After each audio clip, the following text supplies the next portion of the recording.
Hey everyone, welcome back to the channel. In today's video, I'm going to show you how to invite your Facebook friends to like a Facebook page you manage, right? So if you want to invite your Facebook friends to like a Facebook page that you are an administrator of, all you have to do is open up the Facebook page. Make sure you have switched into the Facebook page and you can check that here if you haven't switched into the Facebook page yet. Click on see profiles and select the Facebook page you want to invite your friends to like.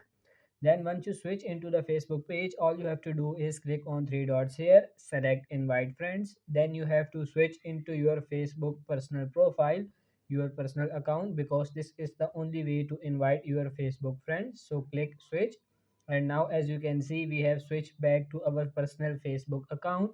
And now we are gonna see a list of our Facebook friends. We can either select all or select specific Facebook friends we want to invite. Then click send invite, and those people will receive an invitation from Facebook. They can see a notification that they have been invited to like this Facebook page, and they either can accept that invitation, unlike the Facebook page, or ignore this invitation. That's up to them.